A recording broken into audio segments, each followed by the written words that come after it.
Penggubalan Rang Undang-Undang Jenayah Cyber 2026 oleh Agensi Keselamatan Cyber Negara atau NAKSA di bawah Majlis Keselamatan Negara, Jabatan Perdana Menteri, menekankan prinsip teknologi neutral sebagaimana yang diterapkan dalam Konvensyen Budapest dan Konvensyen UN bagi membolehkan pelaksanaannya dapat disesuaikan dengan evolusi teknologi semasa.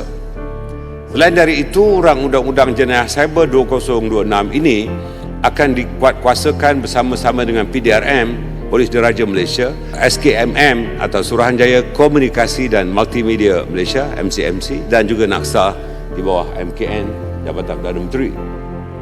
Penggubalan Rang Undang-Undang Jenayah Cyber 2026 akan memberi banyak manfaat seperti pertama, memperkukuh dan memastikan kerangka perundangan jenayah cyber yang mampan dan berdaya tahan bagi menangani jenayah cyber yang semakin kompleks. Kedua, menangani jurang landscape perundangan sedia ada di Malaysia bagi menjamin keharmonian undang-undang agar sentiasa kekal relevan, responsif dan sejajar dengan evolusi pesat teknologi digital. Ketiga, melindungi kepentingan awam serta menjamin keselamatan rakyat daripada ancaman jenayah cyber.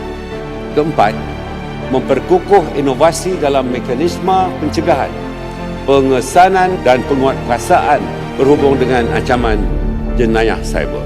Kelima, memastikan pelaksanaan undang-undang secara adil, inklusif dan berperi kemanusiaan, merentasi sepadan supaya tindakan undang-undang boleh diambil dan diteruskan terhadap pelaku kesalahan jenayah cyber tanpa mengira kewarganegaraannya.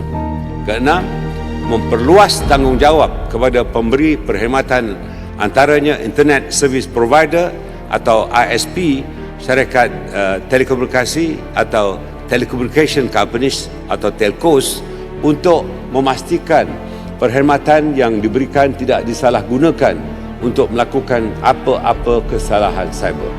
Ketujuh, mengiktiraf dan memperuntukkan punca kuasa statutory penubuhan dan tanggungjawab khusus bagi jawatankuasa memerangi jenayah cyber atau disebut JMJS, dan yang terakhir, ke-8, meningkatkan keyakinan dan kepercayaan rakyat terhadap perkhidmatan identiti digital negara yang diperkenalkan oleh kerajaan selaras dengan perkembangan teknologi digital masa kini.